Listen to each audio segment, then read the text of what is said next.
Hi, I'm Mike Wilbur. Welcome to Fire Engineering's Training Minutes. Today we're going to teach you how to successfully position an aerial device, both rear-mounted and mid-mounted aerial devices, on a building by getting the apparatus centered in the building by using the axles or some other geometry on the scene to get the apparatus centered. And here we're going to start with our first truck pulling in.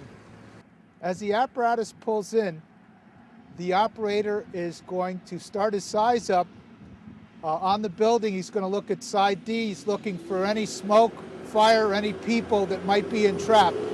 He's going to pull up. He's looking in the mirror right now at the tandems and the turntable, and he's going to align them with the steps over on the A side of the building.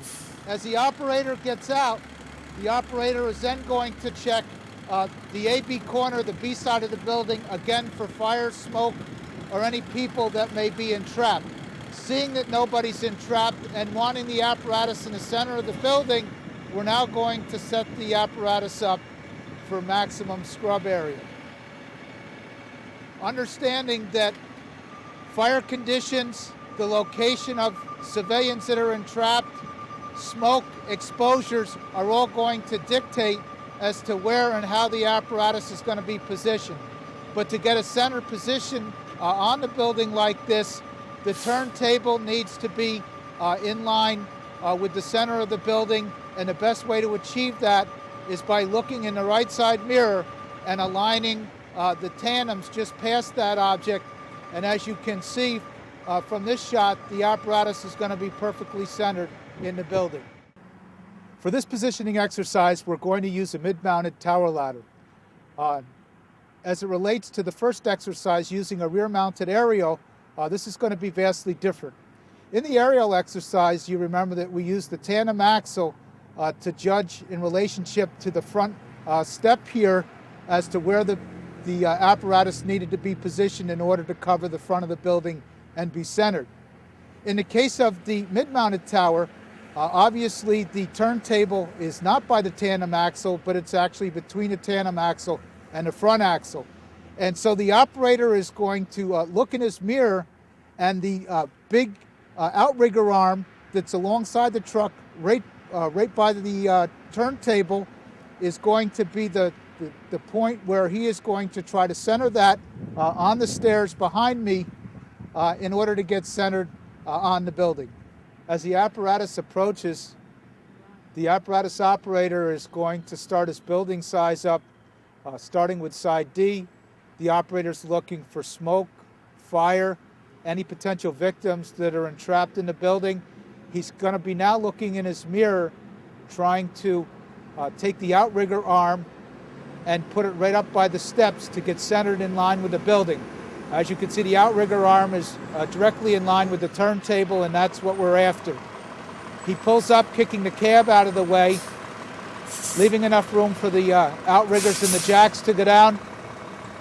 The operator is then going to come out of the apparatus. He's going to come around, and he's going to look at the B side.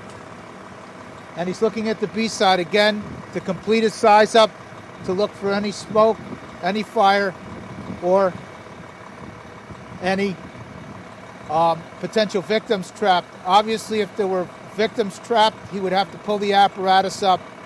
There are no victims trapped, and so we want to leave the apparatus centered on the building. And now we're going to get ready to operate.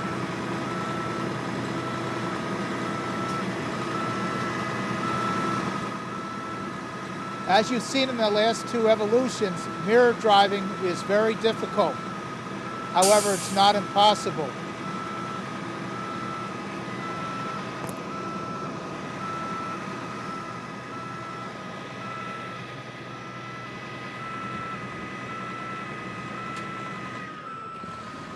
Unlike coming from the other direction, as the apparatus approaches with the driver's side on the building side, it becomes much more easy to position.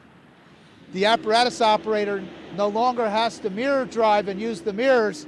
The apparatus operator can now position by sticking his head out the window and then aligning the turntable with the center of the building by just giving it a visual out the window. Much easier. Unfortunately, in the fire service, we don't have every building on the driver's side of the apparatus, and so you need to learn to do both. As you can see from the previous two scenarios, it is of vital importance to conduct a complete size-up of the building, but also to get the apparatus positioned properly. Hopefully, with this newfound information, it will make your operations easier on the fire ground. For Fire Engineering Training Minutes, this is Mike Wilbur.